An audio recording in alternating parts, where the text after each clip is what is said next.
visto que a trajetória patriarcal. Pronto, começou agora a gravar. Na aula anterior, foi visto que a trajetória patriarcal teve seu início com a entrada de Jacó e a sua família no Egito.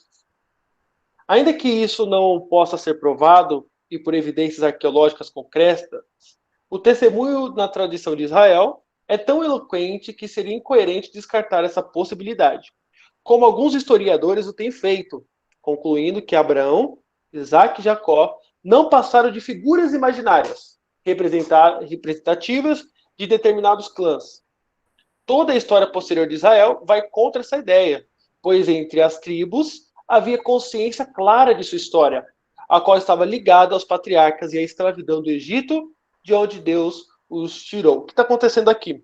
Hoje, se você for nas faculdades, se você ter contato com o liberalismo, a ideia é que não se pode acreditar que existiu três pessoas, das quais se chamavam Abraão, Isaac e Jacó. Por que não existiam essas pessoas segundo a crítica textual, segundo o liberalismo? Porque não existem registros fora da Bíblia destes homens. Há muitos registros, há histórias, tabletes, paredes que contam e remetem à história de Abraão, desculpa, do Egito, mas nunca falam, nunca mencionam a família de Jacó, nunca mencionam o Êxodo. Então, para a crítica, principalmente da arqueologia, eles não acreditam que existiram esses seres. O Marcos levantou a mão? Marcos? Oi, boa noite. Boa noite, Eu ouvi Marcos. um estudo uma vez que disse o seguinte: os egípcios tinham uma forma de apagar as pessoas indesejáveis da história. Como que eles faziam isso? Para apagar as pessoas. Iam lá e não registravam a presença delas. Fizeram isso com uma rainha que era rainha, era faraó, né? E aí não Uhum. tinha registro dela, mas aí acharam em algum outro lugar, ela estava enterrada com vestes reais, mas não estava no lugar adequado. E aí Olha, foram atrás, foram estudar e descobriram isso. E aí a conclusão foi: se os judeus estiveram aqui para pagar a humilhação, não registra. E tem perfeito. alguns lugares que foi encontrado sim registro dos judeus, não só em paredes, mas em sítios arqueológicos. Composição de casa, resto de comida dentro da casa, coisas Uhum. que são encontradas nos locais em Canaã, que Interessante. remete à cultura. Interessante. Então, Canaã, você encontra resquícios até hoje de Jericó, a cidade com muralhas mais antiga do mundo. Né? A questão é, o Egito, por que deixou de registrar a história da família de Jacó, de José, né? E dos e da libertação dos escravos? Esse é o ponto. De Canaã, eu não tenho dúvidas que tenha registro arqueológico. Não tenho dúvida disso. Né? Como você bem disse, o tipo da cerâmica, a forma das casas, remetem muito ao povo. Mas isso no Egito não existe. Esse é o ponto. E você falou muito bem. Há uma coisa feita, pensada. Não foi um equívoco, mas foi algo pensado. Frisa isso, nós vamos voltar nisso. Esse é o ponto. Olha como essa injeção de apologética, né, de defesa da fé. Como que eu respondo a uma pessoa que é descrente falando, vocês acreditam em folclore? Me fala outro texto, um texto aí, mesopotâmico, ugarístico, egípcio, que fala de Abraão, Isaac, Jacó, de José, de Moisés. Moisés foi criado pela filha de Faraó. Cadê o registro dele? Tá? Importante. Bem colocado, Marcos. Veremos então de que forma os descendentes de Jacó saíram do Egito, firmaram um pacto com Deus que os libertou, se tornando uma nação, e passaram longos anos peregrinando pelo deserto antes de conquistarem a terra que lhes havia prometido. Então, o plano da nossa aula é bem simples, tá? Então nós veremos a saída, passaremos de forma bem rápida, a saída do Egito, o estabelecimento do pacto de Deus para com seu povo, e por fim Israel no deserto. Saída, pacto, deserto. Muitos anos se passaram, então, depois que Jacó e a sua família entrou no Egito. Antes que de lá saíssem, então, quatro séculos aproximadamente, né? Alguns dizem 430.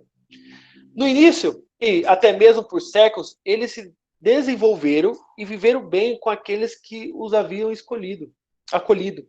Mas com o passar do tempo, não só os patriarcas morreram, mas também a situação política sofreu alterações.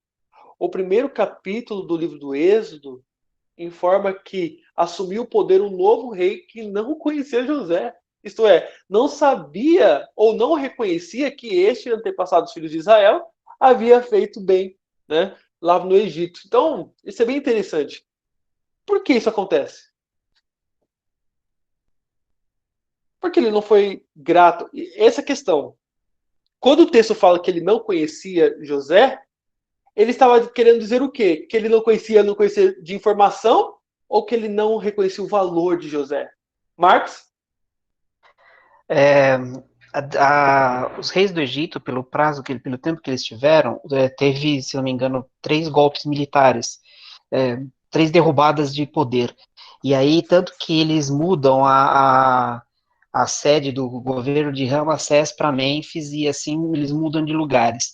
Nessas mudanças, pelas algumas teorias, é onde ocorre o esquecimento da história de José. Porque o povo que sobe, o grupo que sobe ao poder, e aí a melhor forma de subir ao poder é matar todo mundo que era do reino anterior. Então, com isso, você acaba com a história. E aí, esse povo que subiu tinha interesse em destruir a história do passado por diversos motivos. Então, eles mesmos, o povo hoje fala assim, os ladrões de sepultura não eram os ladrões da atualidade, eram os ladrões do passado. Os próprios dominadores iam lá e destruíam o que os outros tinham feito anteriormente. Isso eu não consigo destruir a pirâmide porque é um negocinho um pouquinho maior, né? e olha só, né? Olha o ataque. Eles não atacaram só as pessoas, atacaram a história. Não é? Sim. Então, olha que coisa. E aí, nós não sabemos por quê, né? O Senhor não quis que isso fosse registrado nas Escrituras. Como não quis também que fosse registrado a guerra de Ur dos Caldeus. Então, nós não sabemos por quê, mas aprove a Deus não registrar isso. Mas, por conta da arqueologia, nós sabemos que houve golpes militares, como bem colocou Marcos.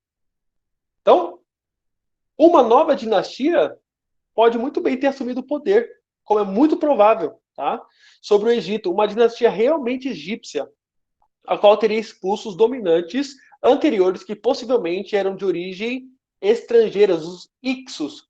E quando eu falo sobre a guerra dos egípcios com os Ixos, eu falei para vocês na aula anterior. Deixa eu citar aqui. Então, os Ixios provavelmente estavam governando o Egito quando José foi colocado como governante. Tá? Os Ixios, eles também tinham um descendente semita, ou seja, o clã de Jacó era parente desses Ixios, ao qual não foi problema nenhum colocar eles numa melhor terra. Mas, segundo algumas linhas arqueológicas, os egípcios foram deixados nas terras ali do norte da África. E eles tramaram uma revolta. Movidos por um nacionalismo. Eles retomam o poder, acabam com os íxios e não vem importância nenhuma, motivo nenhum de deixar os israelitas ali, descendentes de Jacó, numa vida boa. Mas os filhos de Jacó já estavam numerosos. O que você faz então com eles? Você faz eles de escravos. Há uma tentativa de extermínio ali, você lembra lá de Êxodo com as parteiras. Isso não deu certo. Mas aí depois você vê então a escravidão à torta direita. Então, não se sabe ao certo o que aconteceu na área política. Quando eu falo não se sabe ao certo, porque, irmãos, nós estamos tratando de história há 4.000 anos atrás. Não é uma coisa que está no YouTube, não é uma coisa que você pega ali. Não, são teorias montadas com bases arqueológicas, tá? Então, não é tão fácil você fechar. Por isso que são possibilidades, tá bom? Então, pela tradição bíblica, é reconhecido que os descendentes de Israel, de hóspedes, foram transformados em escravos. Isso nós sabemos. O que nós sabemos? Jacó foi com seu clã para o Egito, foi bem recebido, porque o seu filho era governante. Passado um tempo, de hóspedes, tornaram-se escravos. O que acabou por levá-los a saírem da terra que os acolhera por tantos séculos. E deve ter influído sobremaneira na formação, né, isso deve ter trazido uma grande influência na formação da nova nação que viria a surgir daquele grupo de pessoas. Então, uma foto aí para vocês do possível faraó da época de Moisés. Tá? Há uma boa possibilidade de que Ramsés II tenha sido faraó da opressão.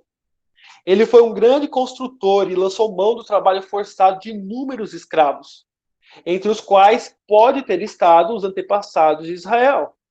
Também é importante notar que no Egito há escassez de pedras e de mármores, o que reflete muito bem a situação dos descendentes de Jacó, como a Bíblia os apresenta, fazendo tijolos. Isso é bem interessante, para suprir os projetos de construção do governo. Tá? Então, olha só, irmãos, como que a tecnologia do Egito já era muito avançada. Olha o estado da múmia de Ramsés II. Tá? Olha outra foto aí. Ao falecer, então, foi enterrado em um túmulo no Vale dos Reis, conhecido como Cave Seb, imagino que seja assim, em uma tumba muito maior do que a de seu pai, porém mais simples. Sua múmia foi encontrada por pesquisadores dentro do complexo de sepulturas de Del al-Bahari, em 1881, e exposta no Museu Egípcio, no Cairo. Né? Acabei de mostrar para vocês no começo onde fica o Cairo. Em 1885. No ano de 1974, uma curiosidade, funcionários do museu perceberam que a múmia estava começando a se deteriorar, devido a um fungo presente no corpo. Para reverter o estado, o governo egípcio decidiu enviar Faraó para receber cuidados de especialistas na França. Olha só o estado de uma múmia datada aí, no mínimo, de 3.400 anos. No mínimo. Por cima.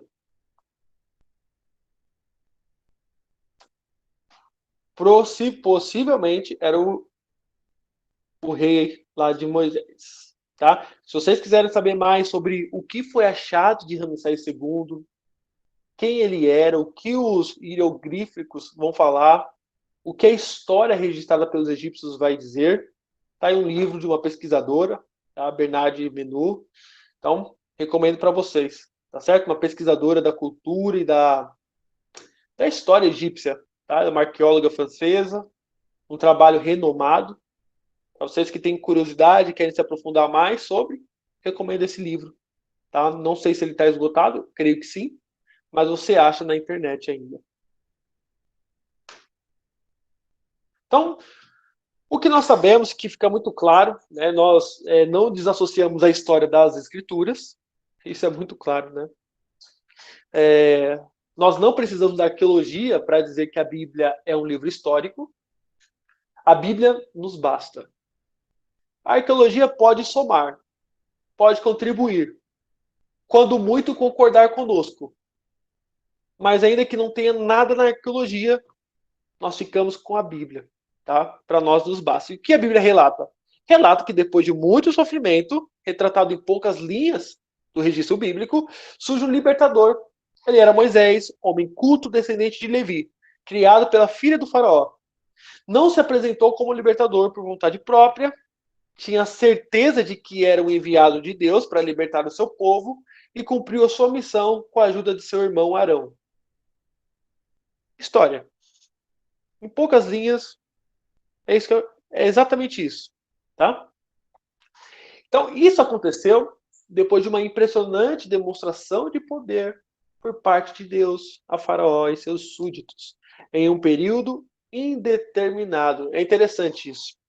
Quando você lê o relato das pragas do Egito, dá a impressão que foi um atrás do outro, né? Mas nós não sabemos se foi ou não foi, se demorou um ano, não dá para saber, tá? Não dá para saber. Por isso que é um tempo indeterminado sobre essas pragas. Mas que não se deve imaginar, então, como muito breve, pela natureza das pragas que afligiram o Egito. A observação da relação das pragas sobre o Egito ajuda a perceber que o período foi longo. Lembremos do que aconteceu. Eu pontuo as pragas, né? As águas foram transformadas em sangue, rãs se reproduziram em abundância, homens e gado foram infestados por piolhos, enxame de moscas, animais foram atingidos por peste, homens e animais foram atingidos por úlceras e tumores, chuva. E eu falei para vocês o aspecto dos deuses, eu não vou voltar nisso. Tá? Vocês lembram que Deus não queria humilhar somente Faraó, mas os deuses do Egito. Tá? Então isso aí nós já falamos. Então só depois da 10ª praga é que Faraó permitiu que o povo liderado por Moisés partisse. Contudo, ainda não era o fim. Ele haveria de tentar evitar uma vez mais que seus escravos fossem libertos. Perseguiu-os e acabou por ser derrotado definitivamente quando cruzou o Mar dos Juncos. Tá?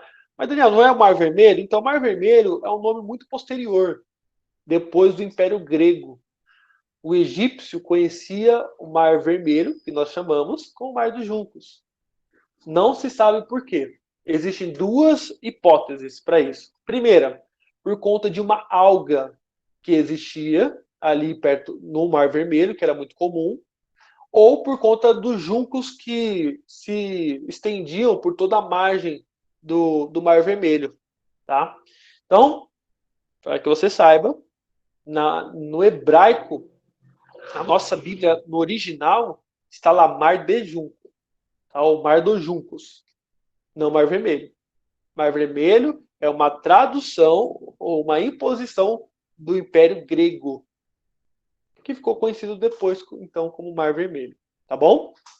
Então, da mesma forma que os fugitivos o haviam feito, depois que esse milagrosamente foi aberto dando passagem ao povo. Então, não sei se vocês já assistiram National Geographic, Discovery, já assisti muitas vezes eles tentando explicar o que aconteceu naquele dia. O vento que veio do norte, não era tão fundo como eles pensavam, várias explicações. Nós acreditamos no relato bíblico. Foi Deus quem abriu o mar e o povo passou a pé seco, pé enxuto. Tá? Foi algo milagroso. Então, eis a questão. A libertação do povo hebreu do Egito foi um fato ou um mito? Como o Marcos muito bem colocou.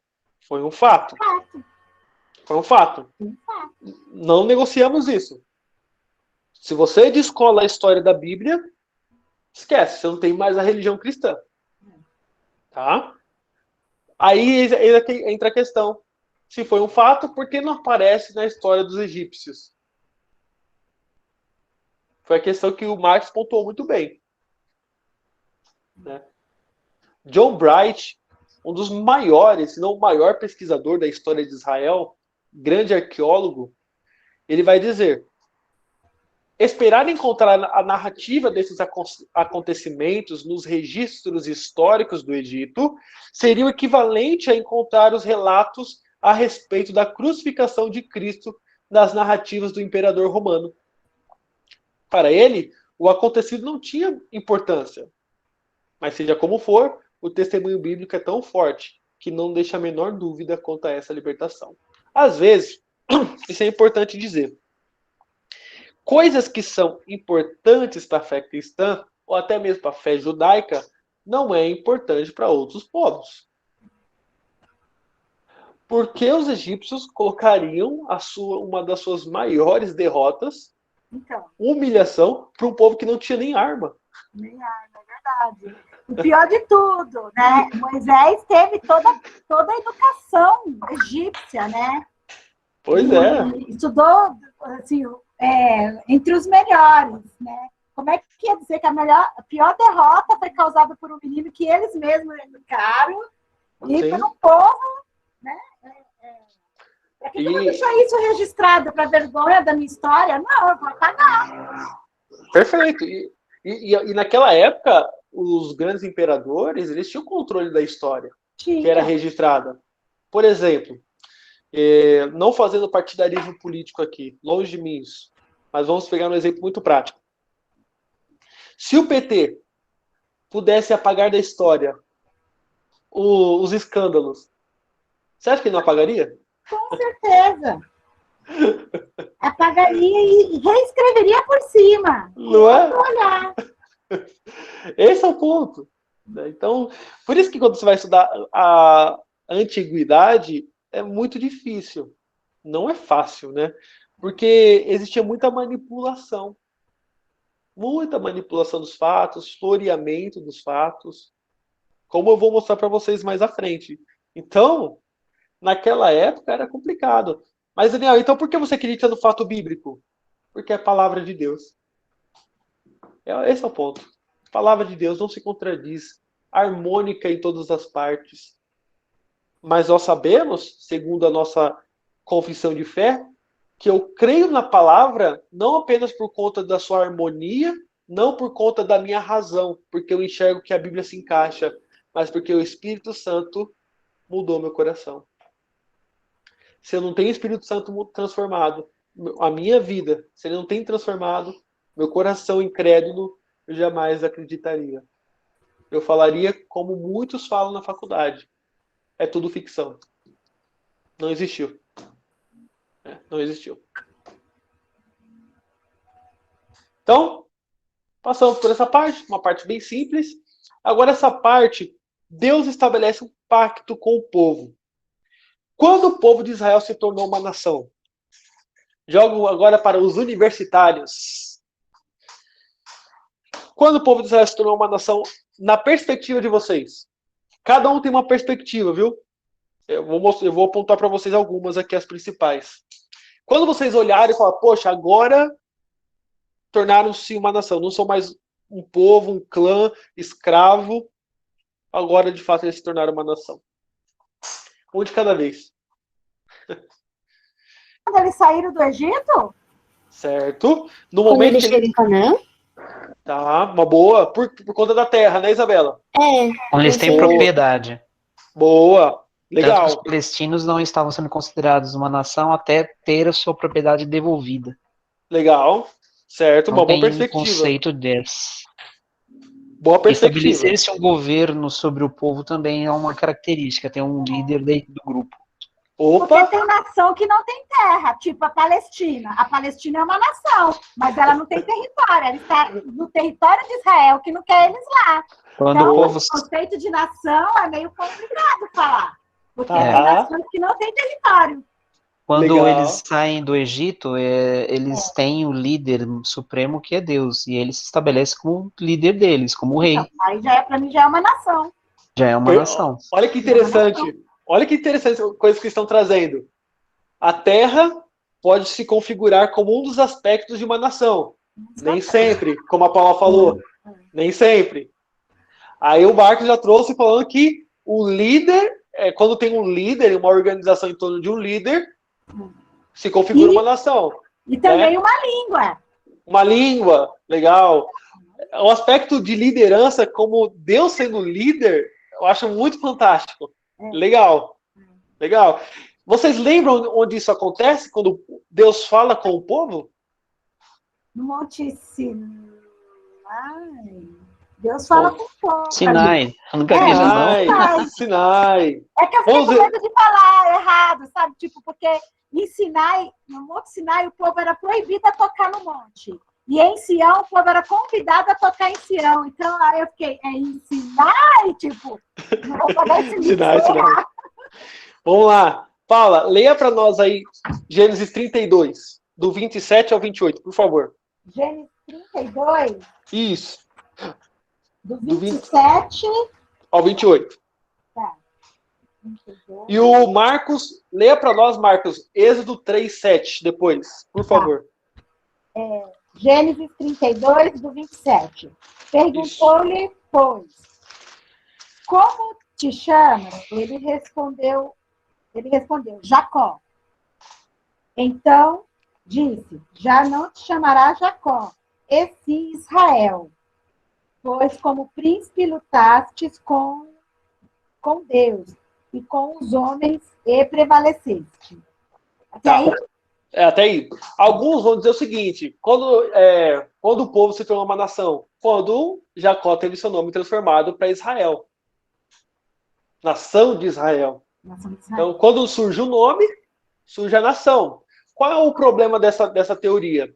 É que quando chega Jacó ao Egito, Jacó, além de estar debaixo de um jugo de um outro rei, ele chega com 70 pessoas. É um clã, não é uma nação. É uma família.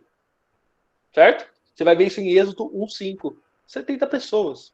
70 pessoas não formam uma nação. Tá? Nação, né? É no máximo um povo. É um clã, né? O pessoal fala um clã, uma família grande, né? Com os chefes. Então não seria uma nação. Nós descartamos essa. Marcos?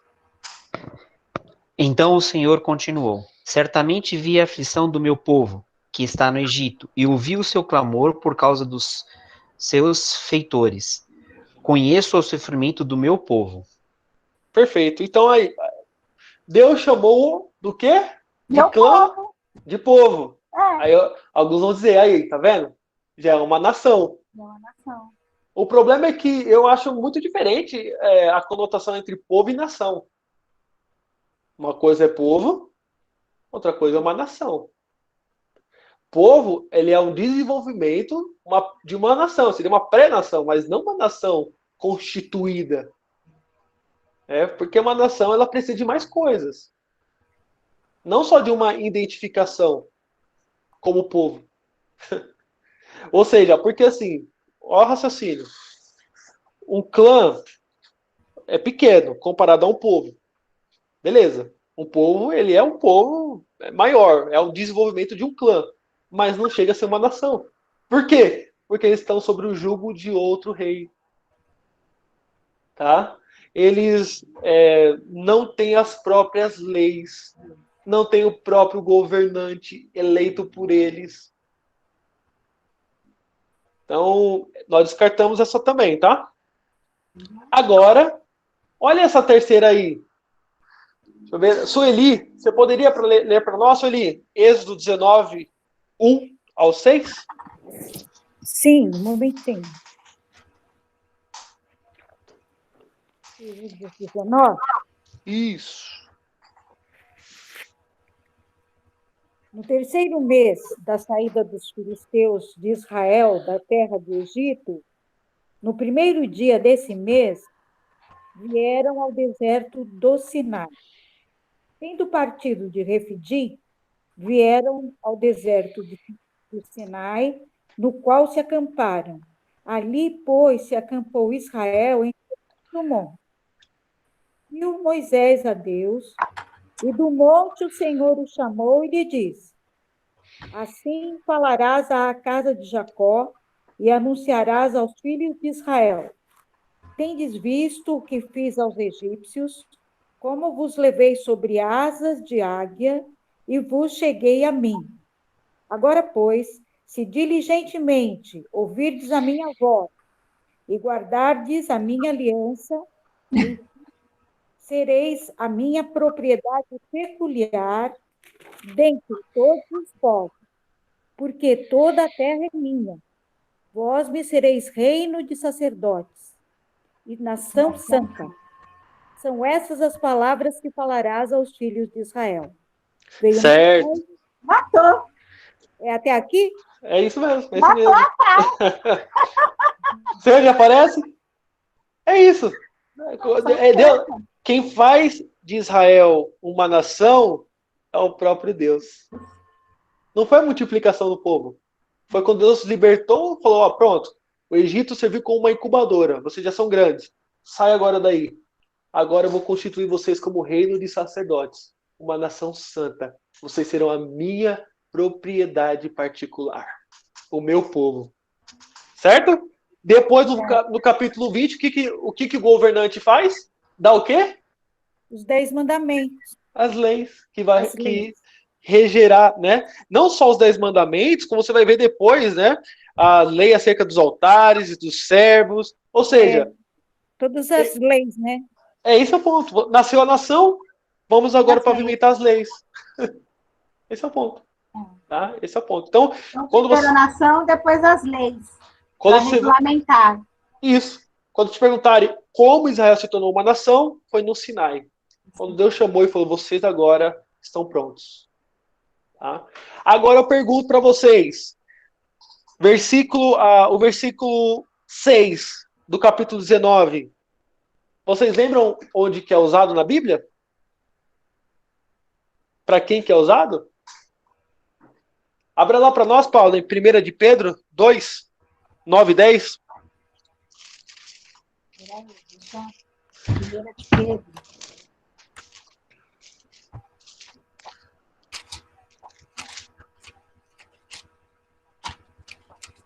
Deu uma perdidinha aqui, tá? Caiu tudo aqui. Depois de Gênesis. Achei.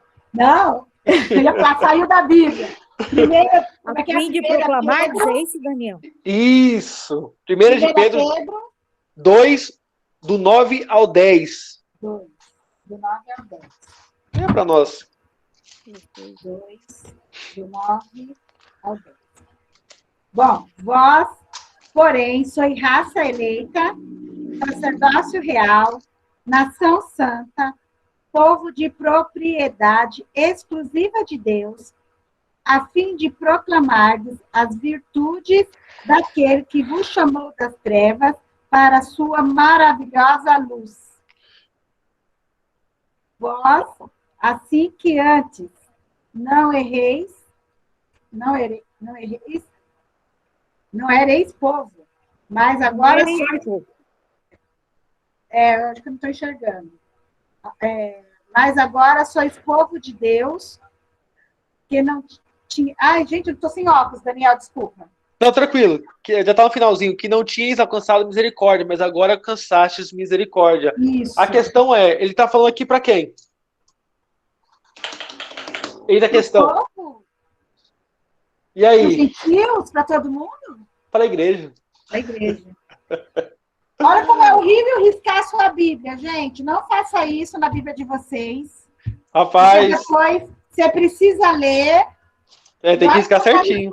Olha como está arriscada. Nossa. Como é que a gente lê isso aqui depois? É bom assim, Paulo. Tá então, o que eu quero mostrar para vocês é que Deus sempre teve um povo. É uma tecla que eu sempre vou bater com vocês. Eu não quero que vocês tenham um pensamento dicotômico. Ah, não.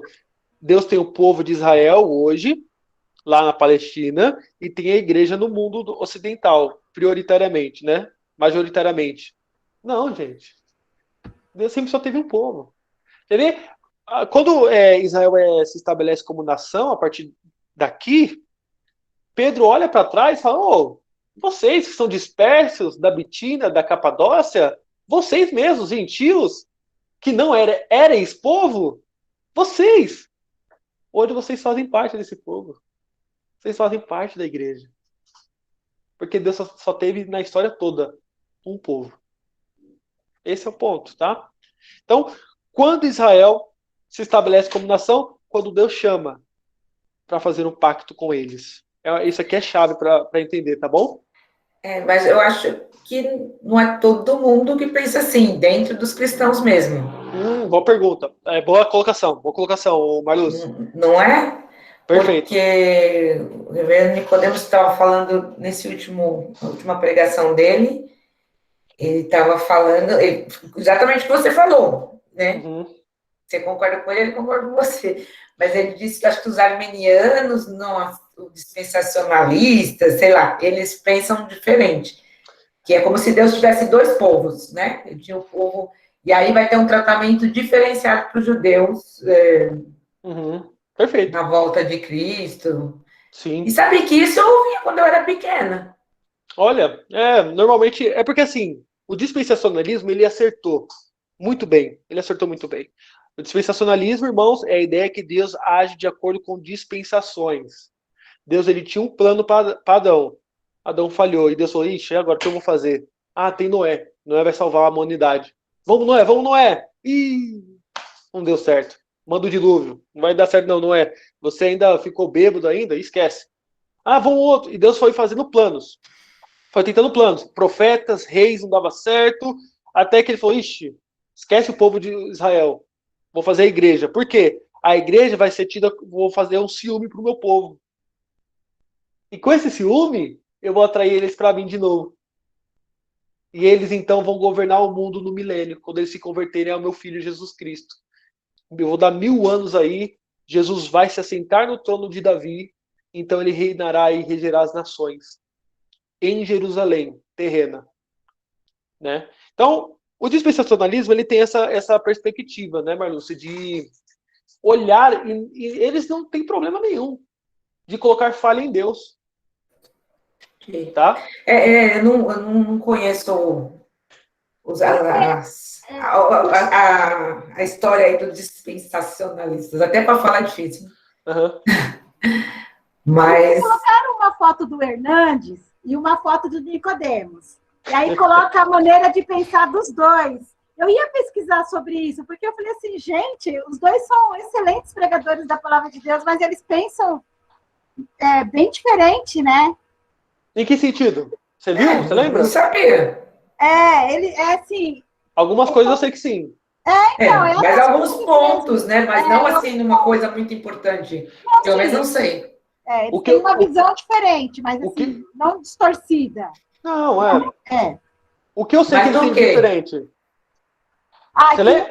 Um pensa no dispensacionalista e o Hernandes ele vai para outra corrente. Tá. Que é a... Não, mas o pastor Nicodemos não. Que ele pegou domingo falando contra o dispensacionalista. Então ele não é nesse ponto. A não ser que o Hernandes que seja, porque aí eu não sei, eu nunca ouvi ele falando. Não. Pera que eu vou achar. Mas eu acho que não. Depois manda foto, Paula. Depois manda foto. O que eu sei que eles discordam assim, não é que eles discordam, os presbiterianos discordam do reverendo Hernandes. Embora acho que o Gwen Simonson concorde com o reverendo Hernandes, né? Não é presbiteriano? Sim, não, sim. É que eu digo a grande ala reformada, né? Tá. Porque assim, o que eu sei que eles... Mas é coisa muito efêmera, né? Muito passageira, assim, não vale a pena. É a questão do batismo com fogo. O que é o batismo com fogo quando Jesus fala, ou melhor, quando o João Batista fala do batismo com fogo? Né?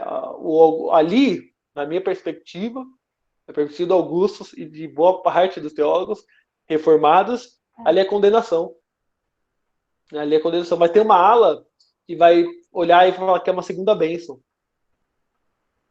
Eu não vejo base para enxergar, eu não enxergo ali no texto. Por que condenação? Porque ele vai falar no versículo seguinte, né? A sua pá ele tem na mão. E ele vai juntar aqueles que não forem e vai colocar no fogo, né? Vai jogar no fogo e tal. O contexto vai dizer. Ele vai falar de 2 batismos, um para salvação, purificação, né? E o outro, ele vai falar do jogar no fogo, a palha, né? Então, na minha percepção também ali, tá falando de 2 coisas distintas. Para o Hernandes, não. É batismo com água e com fogo. Então, o Hernandes. O Nicodemos não. Uma coisa é batismo com água, outra coisa é batismo com fogo. É uma discussão muito interessante. Tem muita coisa na internet aí, né? Mas isso aí para mim não... Para mim também é irrelevante, né? É um tópico. Agora, Agora, o dispensacionalismo, não. Por que o dispensacionalismo é complicado? Porque é a base do edifício. É a base. Por exemplo, olha só. O dispensacionalista, quando vocês lerem lá em Ezequiel 40 ao 45, Ezequiel está falando de um novo templo, que Deus reconstruirá. Para nós, aquele templo é figurado. Para nós, filisteus, é figurado. Ali é a figura do habitat de Deus com os homens. Mas não que haverá um templo aqui na terra mesmo, que ele vai erguer e vai ter o trono de Davi. Não. Mas os dispensacionalistas vão falar, não, Jesus vai voltar, os judeus vão se arrepender e ele vai governar em Israel. Qual que é o problema disso? Em Ezequiel, do 40 ao 45, fala que nesse templo haverá sacrifícios. E se aquilo é literal, você tem que perguntar, beleza. Então quer dizer que quando Cristo voltar, ainda continuará o sacrifício retornará? E eles vão dizer sim, porque mediante o sacrifício, nós lembraremos do que Cristo fez por nós. Aí eu tenho um problema, sabe qual é? Hebreus fala que uma vez que Cristo morreu, anula-se todo o sistema sacrificial. Não existe mais sistema sacrificial, porque aquele que haveria de vir veio e morreu. Então, o último sacrifício foi Cristo na cruz. Foi Cristo. Não vai ter outro. Não vai ter outro. Esse é o ponto. Senão você desconstrói todo o livro de Hebreus. Ô, Dani, tem esse dispensacionalismo, e qual que é a outra corrente que tem? Você lembra? A oposta dessa que nós seguimos é o aliancismo. Ah, tá. Então não é isso não, porque é outra coisa. Não era o aliancismo. Que é a aliança de Deus com os homens. Isso. Ele vai passando então de Adão, Abraão, Moisés, Davi, Jesus Cristo. Tá, é a mesma aliança. Os arminianos são dispensacionalistas, é isso? Na grande parte. Ou é outra turma? É isso mesmo. Arminiano, isso na sua grande maioria, são dispensacionalistas, tá? Tá. Mas tem muitos armenianos também que é aliancista, não tem? Se tem, eu não conheço, Paula, de verdade. Jura? Se tem, eu não conheço. A grande parte que eu conheço é dispensacionalista, porque casa mais com a teologia, né? Porque, assim, Deus deixa o livre-arbítrio do homem, o homem peca, e Deus vai remendando a história. Vai remendando a história. Então, como se Deus não tivesse o que fazer, tivesse que ficar refazendo a história toda hora. Esse é o ponto dispensacionalista. Por que Deus refaz a história toda hora? Porque o homem tem livre-arbítrio, ele respeita. Tá? Então, mas se a gente for pensar que Deus refaz a história toda hora, aí a gente pode pensar que ele não tem o controle. Esse é o ponto. Na minha perspectiva, por isso que eu sou presbiteriano. Ataca frontalmente a ideia de soberania de Deus, de governo, de decreto. Dá pra gente marcar um dia, estudar sobre isso, é um assunto bem interessante, para vocês entenderem por que nós somos dispensacionalistas de carteirinha. Esse pensamento dispensacionalista está na nossa igreja mais do que vocês imaginam. É igual a ideia que todo mundo nasce arminiano, né? Todo mundo nasce arminiano, todo mundo nasce dispensacionalista. Quantas pessoas não sabem ler o Antigo Testamento com proveito? Porque fazem essa separação. Não, uma coisa é Israel, outra coisa é a igreja. Uma coisa não tem nada a ver com a outra. E não conseguem enxergar. Tá? Então, é complicado. Mas, voltando ao que eu ia falar, o acerto dispensacionalista, Marluce, foi fazer uma Bíblia de estudo. Eles foram os primeiros. A Bíblia de Scofield. Ah, tá. E aí você falou que eles tinham acertado, eu falei, meu Deus, de onde que eles acertaram? Eles acertaram em fazer a primeira Bíblia de estudo. Tá? Embora eu seja contra, veementemente, Bíblia de estudo com o nome de homens, tá, irmãos? Então, se eu morrer e alguém quiser fazer, esquece, viu? A Bíblia não merece ter nome de homem nenhum. Tá? Essa é a minha opinião. Quem somos nós para colocar lá Daniel Rubenal, a Bíblia do Daniel Rubenal? Não. Eu sou veementemente contra. Tá? Então, mas esse é o ponto, Marlúcio. Eles tiveram essa ideia de fazer uma Bíblia anotada. E eles distribuíram essa Bíblia para o mundo todo, traduzida em inúmeras línguas.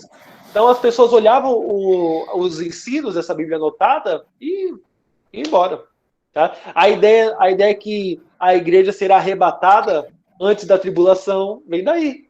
Por quê? Porque a igreja vai ganhar um prêmio. Vocês creram no meu filho. Vem para o céu. E a tribulação? Vai ser para converter os judeus agora. Entende? Essa é a ideia dispensacionalista. Olha, a gente aprendia isso quando era criança. Quando eu era pequena, Black Barbacena, não, era bem pequena mesmo, porque assim, eu tenho uns flashes, assim, não é uma coisa que eu estudei e sei. Uhum. Mas eu ouvia isso. Olha só. Eu ouvia isso na igreja. Não sei, a Sueli que pode... não tinha isso, Su? Tinha. Nós tivemos vinha uma pessoa falar sobre escatologia para a gente. Tá? E ele acreditava dessa maneira, né? Olha só. Primeiro, que a igreja ia depois descer para julgar, que 1000 anos Israel ia ficar. 1000 anos literais, né? Exatamente. Então, eu ouvi tudo falava isso. De Daniel, as 70 semanas, acho que é 70 semanas, isso mesmo. Então, eu pensava assim. Nossa, teve, inclusive, aí, depois teve até um rompimento, porque nós tínhamos um presbítero que era apaixonado por isso, e aí... E é uma coisa que pega, bravo. né? Hã? É uma coisa que pega a pessoa e não parece que nos gruda, né? Esse negócio de dispensacionalismo. Aí nós não tínhamos pastor ainda efetivo, né? Nós tínhamos pastores que vinham da Santa Ceia, tal, tinha os presbíteros. Mas foi um tempo meio complicado. Olha só, hein? Nossa. Por isso que nós devemos sempre buscar, né, Sueli? Recuperar nossa herança.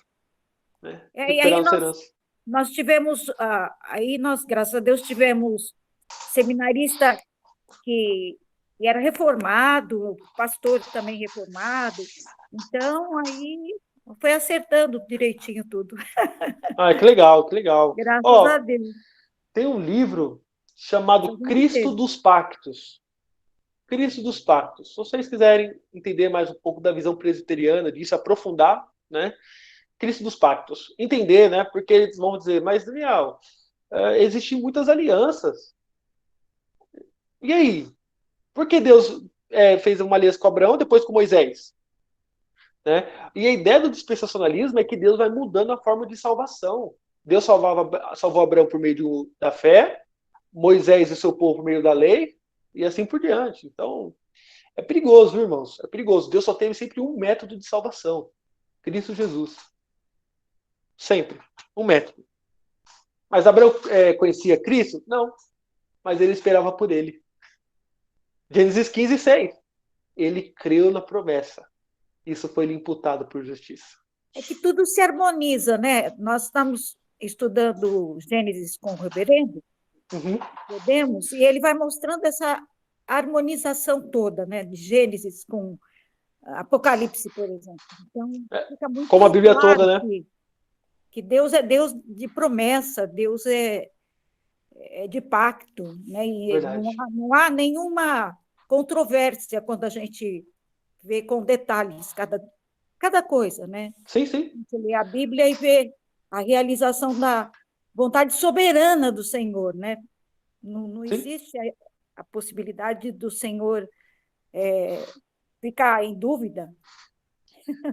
Por isso que é interessante você conhecer a Deus, né? Você conhece os atributos de Deus, né? Não estou falando conhecer de andar com Deus apenas, mas conhecer os atributos de Deus, você meio que fala, opa, um Deus confuso não é o meu Deus. Não foi esse Deus que eu aprendi. Meu Deus é soberano. Aí parece que Deus muda de ideia, exatamente isso. Exatamente isso que o dispensacionalismo apregou. Eles chamam a igreja de parêntese. A igreja é um parêntese na história. É um acidente. E eu estou mostrando para vocês que a igreja começa no Antigo Testamento. Nação santa. Né? Sacerdócio real. Pedro aplica aquilo que era para Israel, aplica para a igreja. Por quê? Porque Deus só teve um povo, sempre. Sempre. Tá certo? Mas vamos lá. Continuando aqui. Então, a partir daquele momento do pacto, depois de confirmado na aliança, eles passariam a ser um reino de sacerdotes, uma nação santa, separada para Deus. Deixaram de ser um aglomerado de pessoas ou de clãs, sem muitas ligações, como eram, e passaram a ser um Estado. ainda que não nos moldes modernos, organizado em torno de um rei exclusivo, Yahvé. Isso, eu coloquei aqui, né? Isso explica 1 Samuel 8, 6 e 7. Leia para nós, Marluce, não pedi para Marluce ler ainda. Marluce, leia para nós, por gentileza. 1 Samuel. 1 Samuel. Lembre-se sempre, hein, viu, gente? Não existe primeira. 1 Samuel o primeiro 8. livro de Samuel, né? Isso, o pessoal fica... 1 Samuel... A gente está estudando aqui, né? Então, aproveita para dar uns toques. Então, 1 Samuel 6... 6? Você Desculpa, falou 8, do 6 ao 7. Tá. Porém, esta palavra não agradou a Samuel, quando disseram, dá-nos um rei, para que nos governe. Então, Samuel orou ao Senhor. Disse o Senhor a Samuel, atende a voz do povo em tudo quanto te diz, pois não te rejeitou a ti, mas a mim, para eu não reinar sobre eles. Então veja que, né, o que acontece? Eles estavam pedindo um rei. E Samuel ficou triste, falou, poxa, será que é porque eu estou velho, não consigo mais nem cuidar dos meus filhos direito? Vocês veem que a história dos filhos de Samuel é uma história complicada. Será que eles rejeitaram a mim? Será que eu não consigo pregar um bom sermão mais? O que está acontecendo? Eu ficava pensando, Samuel constrangido de ter que falar para Deus tudo isso. Esse é o ponto. Deus, né? Quem eles rejeitaram, Paula? Eles rejeitaram, na verdade, a Deus, né? A Deus. Para que Deus fala, né? Para que eu não governe sobre eles. Não governe, né? Deixa eu perguntar outra coisa. Pode perguntar. Hoje estou tão falante, né? Pode perguntar, fica à vontade. Não, você disse que... como é que fala? Que nem todo mundo pensa igual. Sim. Nesse aspecto também. Então, tem gente que acha que é quando mudou o nome de Jacó, mas mesmo dentro dos presbiterianos? Sim. Isso é muito... Isso é uma coisa muito... Cada um pensa de um jeito. Pessoal, sabe? Mas não interfere na teologia em hipótese nenhuma, viu, Marluce? Sim. Mas, sim, você vai ver ramificações. Mas a maioria mesmo... Não tem um consenso, então, de todo mundo dizer, não, foi quando Deus libertou o povo e estabeleceu o pacto. Não, consenso não. Né? Tá. Assim, porque quando se fala de consenso, você fala dos grandes, né? Os grandes teólogos. O outro vai querer sempre dar uma explicada diferente. Por quê? Eu acredito, tá? Agora eu acredito, Daniel. Nós vivemos numa época, Marluce, em que as pessoas querem inovações. E eu vejo isso muito na academia teológica. Às vezes, o doutor ou o excelente teólogo não quer ficar na mesma coisa, ele quer aparecer um pouquinho, ele dá uma hipótese, ele joga no ar uma hipótese. Ele dá uma florida. Dá uma florida, não acho que foi aqui não. Porque o nome de Israel aparece com Jacó. Sabe, Mas, na perspectiva conservadora, a grande maioria fica nesse relato de Êxodo, porque é a primeira vez que aparece a palavra nação para o povo de Israel. Então, e depois quando eles colocam que Israel se torna uma nação aqui, você percebe depois que Deus pavimenta o caminho com leis. Entende? Então... Não, faz todo sentido, né? Sim. Mas, assim, só queria saber se é um consenso, porque, de repente, alguém vai mudar assim, e falar, não, mas está errado ou está certo? Na verdade, não existe, nesse caso, uma verdade absoluta da definição do tempo, né? Que não muda nada na teologia, lógico. É uma coisa que, mesmo se eu pensasse diferente de você, não vou confiar por causa disso. Não, deixa pra lá. Fala, meu irmão, você acredita que 70 pessoas formam uma nação? Então, falando nisso das 70 pessoas, eu fiquei com uma dúvida numa coisa.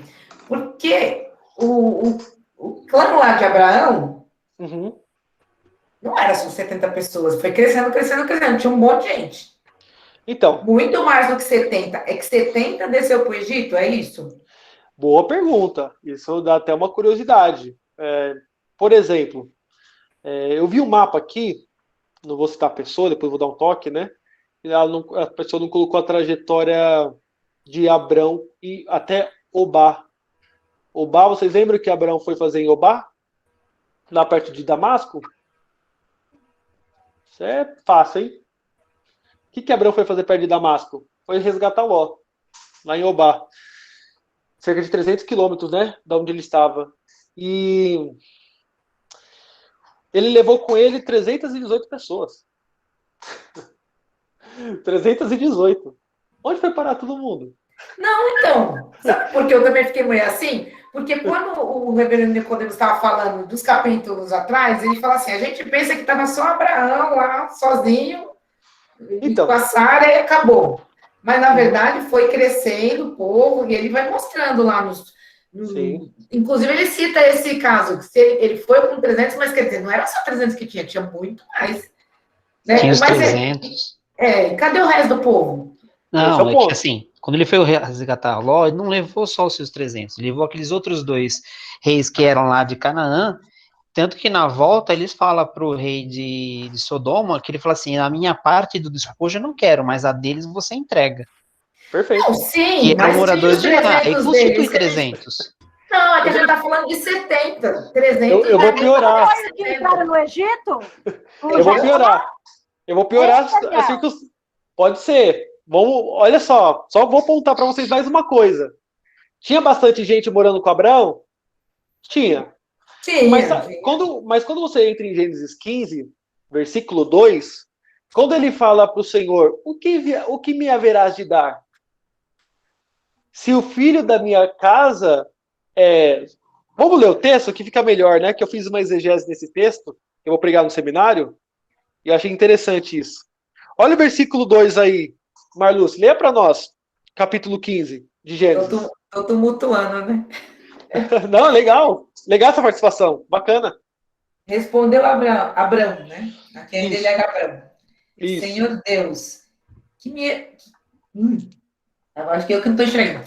Que me haverás de dar se continuo sem filhos e o herdeiro da minha casa é o Damasceno Eliezer? Isso. Olha só, a palavra herdeira aparece no versículo 2 e no versículo 3, a palavra herdeiro, certo?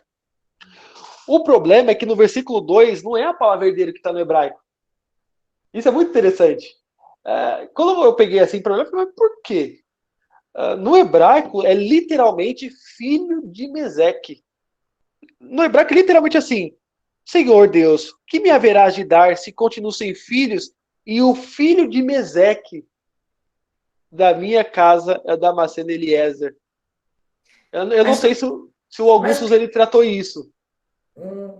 Porque não, esse filho de Meseque ele não falou, não. Mas né? o que seria filho de Meseque? Eu não entendi. É uma expressão ou é o filho de alguém? Aí é que o ponto, é uma expressão que significa, alguns teólogos vão fugir disso. Vão falar, isso é inexplicável. Eu peguei grandes hebraístas que falam, isso aqui é inexplicável. Né? Calvino vai olhar e vai falar, isso aqui, se você entender o verbo e tal, vai explicar, significa filho de uma casa deserta.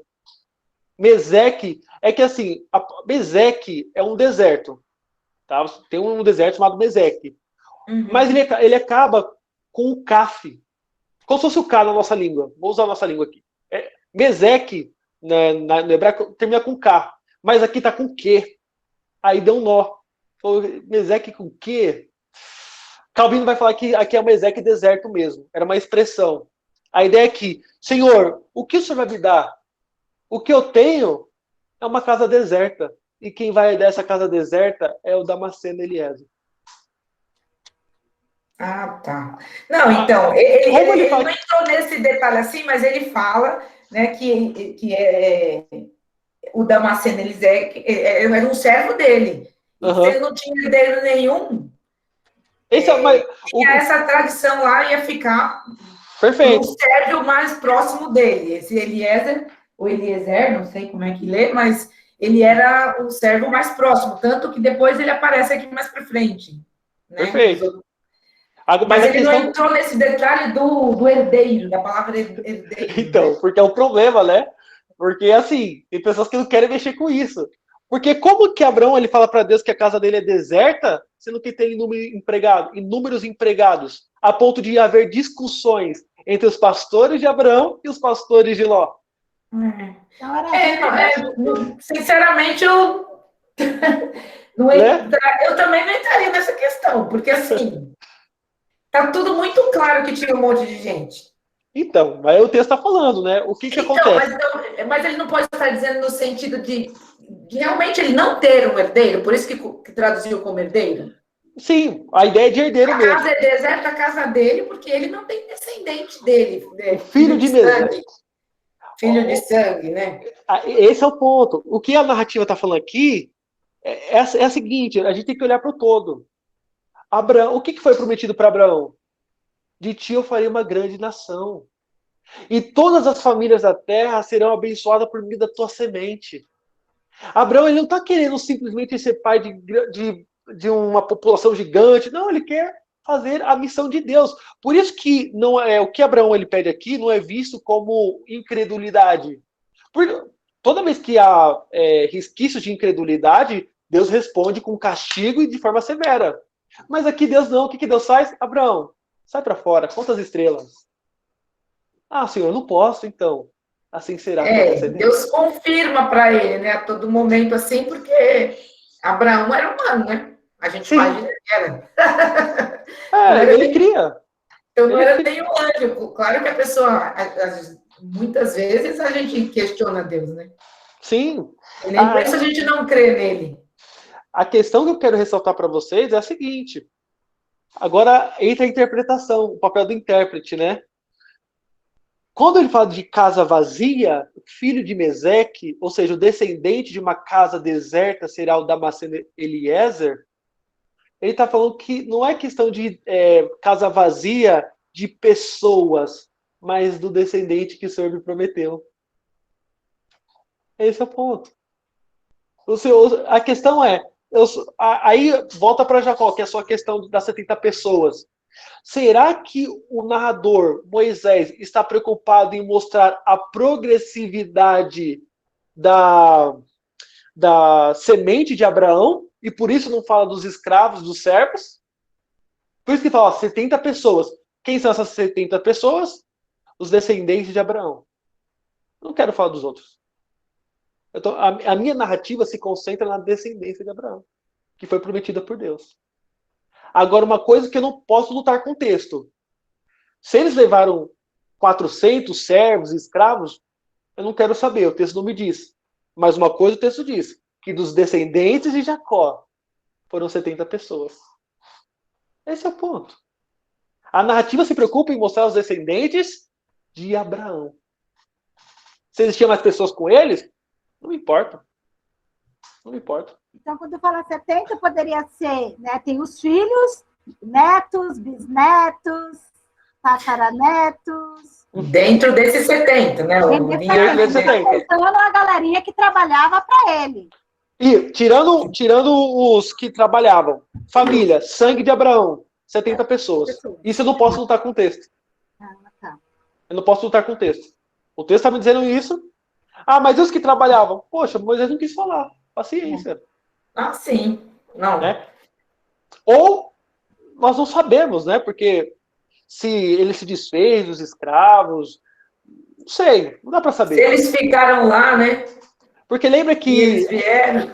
Os escravos pertenciam ao patriarca. Isso é fato. Depois de Abraão vem Isaac. Ou seja, tudo que era de Abraão, Isaac herdou. Mas o que acontece com Jacó? Ele foge. Você acha que os escravos fugiram com ele? Com certeza não. Não creio nisso, não. Né? Não faria sentido. Porque se vou atrás de uma cara fugindo, talvez. Agora, se ele adquiriu escravos com o passar da vida e ficou gigante a parentela dele, e ele desceu com o Egito com toda a turba, eu não sei. E não me importa. Quando Jacó entrou lá no Egito, eram 76. Está lá em Gênesis 46, deixa eu ver, 46, 26. 46, 26? Isso, e não conta as mulheres, ou seja, então era só os homens mesmo, né? Tem mais essa também, né? Tem mais essa. As mulheres não entravam na... Perfeito. Sueli? quando Jacó se encontra com Esaú, tem bastante gente. Tem. Eles se cruzam. Ele coloca. Ele Sim. tem muita gente andando com ele, né? Mas ele apresenta a família íntima, né? As mulheres e os filhos. Assim Perfeito. como Esaú, né? Perfeito, Então, perfeito. procede Agora- o que você está dizendo, deve ser assim, só quem era realmente do Que ele sangue, fala né? aqui no texto, né? Os filhos de Jacó, aliás, todos os que vieram com Jacó para o Egito, que eram seus descendentes, Perfeito. fora as mulheres dos filhos de Jacó, todos eram 76 pessoas. Fora as mulheres. 46, 26. Perfeito, Sim. perfeito. A ideia da semente é muito séria. Lembra que Abraão, antes de morrer, ele despede as mulheres e os filhos. Lembra disso? Com Isaac vocês não vão ficar. Né? Para realmente purificar. É o povo de Deus. É o povo de Deus. Tá? E uma coisa também, para vocês estudarem, nosso tempo já estourou. Depois a gente Culpa da continua. Marluce hoje. Oi? Desculpa, gente, eu não Hoje queria. foi culpa da Marluce. Não, mas é assim que é bom. Assim que é bom. É sempre Queria bom. falar. Mar, te É amo. assim que nós aprendemos, né? Mas só para vocês terem uma ideia de como tem coisas na Bíblia que nós lemos e passa batido. Por exemplo, lá em Gênesis 15, o texto fala que Eliezer, ele é o quê? Damasceno, né? E olha a questão. Como que ele pode ser Damasceno se ele nasceu na casa de Abraão?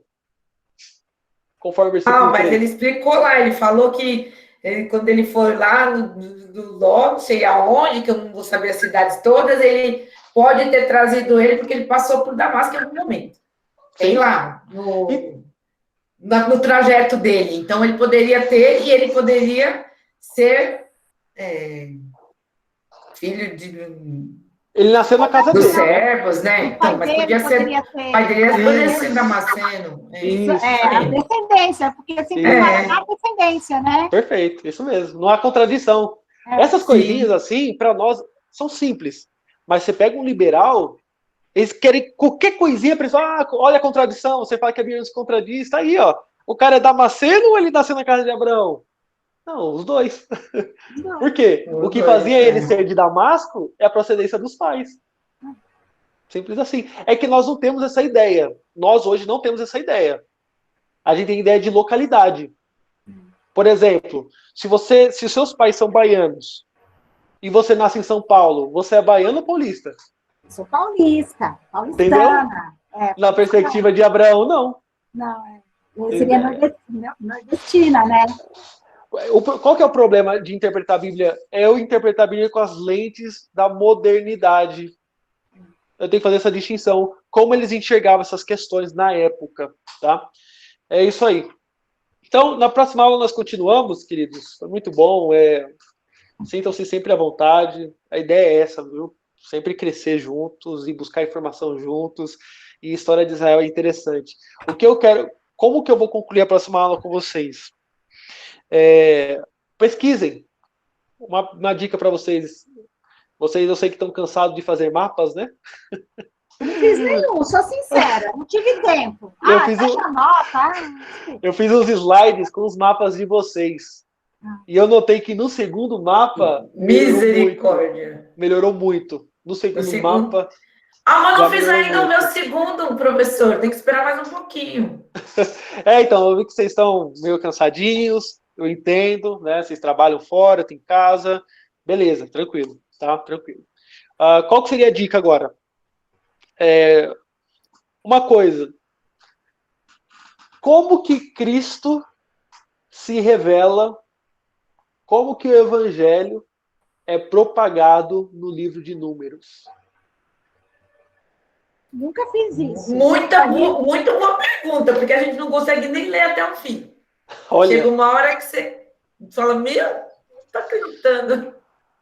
Uma dica, então, lição de casa aí, a gente podemos abrir depois eu termino rapidamente esse negócio do pacto, esse aspecto do pacto, e eu dedico a aula que vai ser Israel no deserto, né? O que eu quero mostrar para vocês na próxima aula?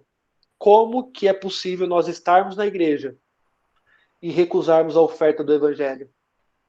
Às vezes a gente fica, o povo estava debaixo da lei, até eu seria incrédulo. Poxa, eu vou mostrar para vocês como que Deus foi misericordioso com o povo e deu apontamentos do evangelho, como que Cristo era pregado em números, lá no deserto. Cristo, Cristo. E o povo rebelde, incrédulo, virou as costas para Cristo.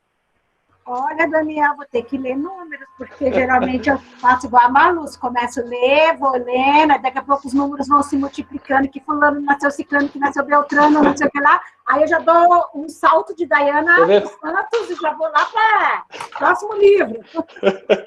É interessante, porque eu vou mostrar para vocês depois, deixa eu ver aqui, deixa eu ver se eu consigo falar rapidamente.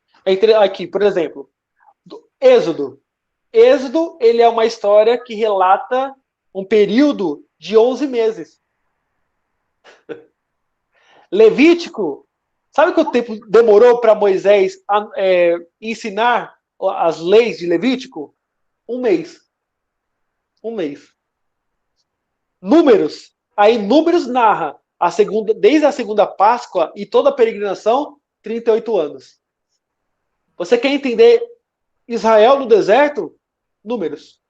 Números tem a maior parte, né, dessa descrição. Deuteronômio são 2 meses só de história. Eu sempre achei que ali tinha anos. Pois é. Levítico foram 30 dias, né? 30 dias. Para ele ensinar todas as leis ao povo? 30 dias. Todas aquelas leis que foram dadas aos levitas, né, principalmente, sobre o sacrifício, o sistema sacrificial e tudo mais. 30 dias. Tá? O que eu gostaria que vocês olhassem, quer ver? Para ajudar vocês. O recenseamento. Aqui. Leiam, se vocês conseguirem, o texto é longo, né? Mas procure dar uma lida no versículo, a partir do capítulo 15, né? A partir do capítulo 15, dê uma olhada. Porque a partir do capítulo 15, isso, que vai mostrar a peregrinação no deserto. Tá? A partir do capítulo 15. Olha só, Números tem 36 capítulos. Do capítulo 1 até o capítulo 10, passaram-se 20 dias. Do capítulo 11 até o capítulo 14, 70 dias. Do 15 ao 20, 38 anos. Moisés narra 38 anos em 5 capítulos. Então, se você não consegue ler o livro todo, é muito difícil ler o livro todo assim de uma vez. Se você puder e tentar enxergar Cristo no livro, esse é o nosso objetivo, tá? Faça isso. Mas se não, leia pelo menos esses 5 capítulos, do capítulo 15 até o capítulo 20, para vocês entenderem como for a descrição muito, eu diria, muito, não sei, superficial é uma palavra muito feia para usar para um autor bíblico, mas muito ampla. Né? Não foi detalhista. Moisés não quis ser detalhista, o Espírito Santo não quis nos detalhar a peregrinação do povo. Alguns episódios, mas não em detalhes, porque ninguém narra 38 anos em 5 capítulos.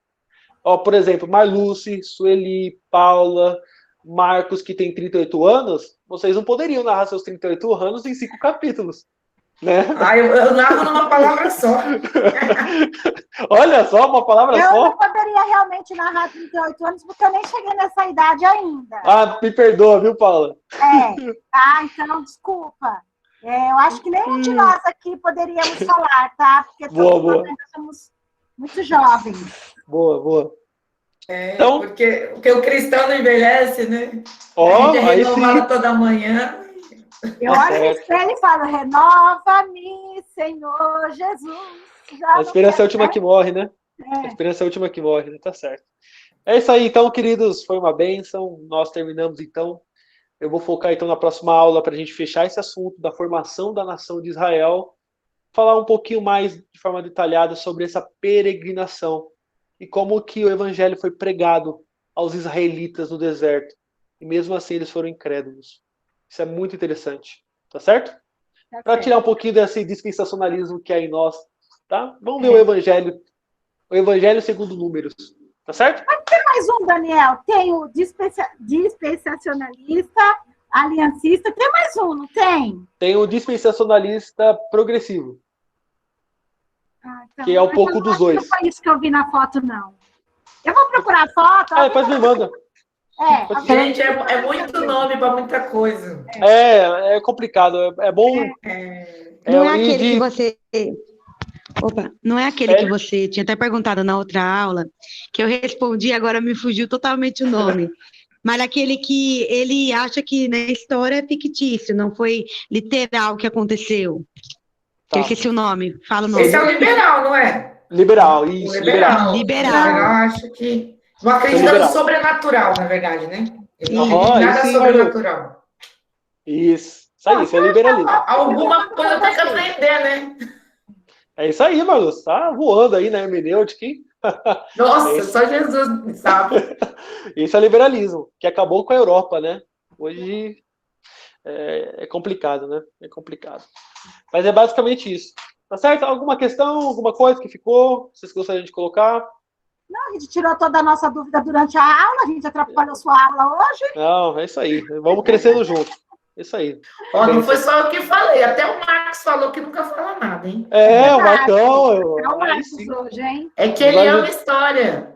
Ele gosta de história. Que legal, que legal. A história de Israel é muito boa, muito boa. Ainda que... Assim, a história de Israel, ela é fascinante. Por quê? Porque ela tem o registro bíblico, né?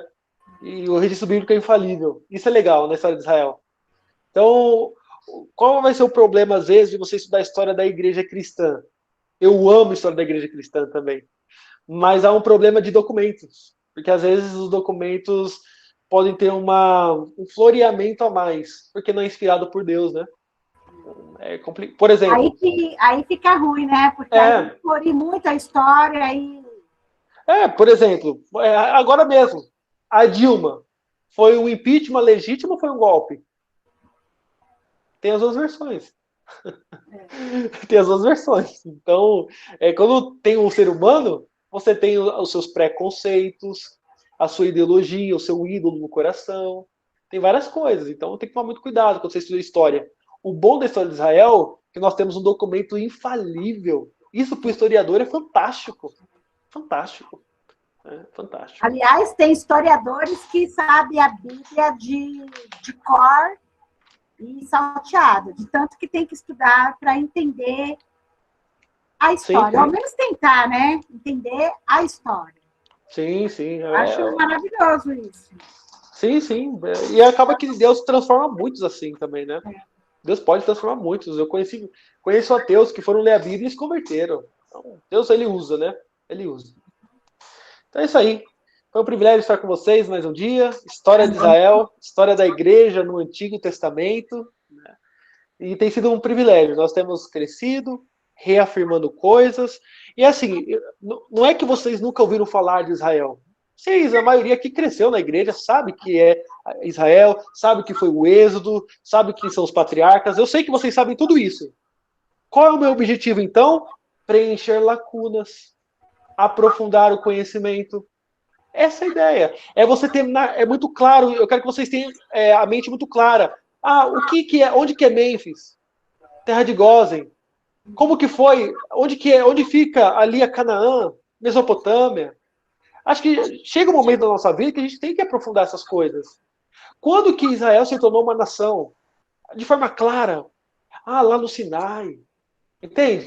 Eu acho que é sair daquela coisinha assim, daquela leitura superficial que fazemos da Bíblia e entrar na profundidade da palavra de Deus, né? Aquela coisa de entender. Porque a gente fica lendo por cima, no superficial, vamos dizer assim, e a gente não entra dentro da história. Verdade. Verdade. Eu quero chegar com vocês até o período intertestamentário, que é entre o Antigo e o Novo. O que acontece com os judeus ali? Porque é o seguinte, você termina Malaquias, começa Mateus, aparece fariseu, essênio, zelote. Você fala, o que está acontecendo? São os romanos que estão governando. Aí você ouve falar que existia um povo chamado Macabeus. Quem são os Macabeus? aconteceu muita coisa entre o Antigo e o Novo. São 400 anos de história. Então eu quero chegar até ali com vocês para que eu prepare o palco para nós estudarmos posteriormente a história da igreja cristã, para vocês entenderem o que estava acontecendo no Novo Testamento. Porque os sacerdotes, eles tinham guarda. Você lembra? A guarda sacerdotal foi pegar Jesus no Getsemane. Mas como assim? Deus não falou para Moisés que o sacerdote deveria ter guarda? O que estava acontecendo?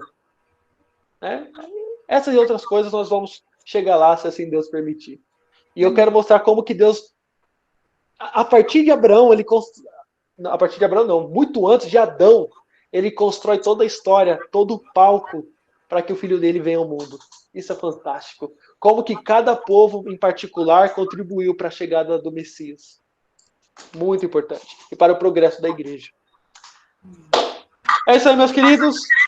Deus abençoe, um grande abraço. Amém. E até a próxima. Até, Dani. Tchau, tchau. Até, tchau. Tchau. Valeu. Dani, volta lá naquele mapa da África. Oi? Volta lá naquele mapa da África. O que tem? Para eu te mostrar onde está a nascente do Rio Nilo. Ah, sim, sim. Você tá com ele aí?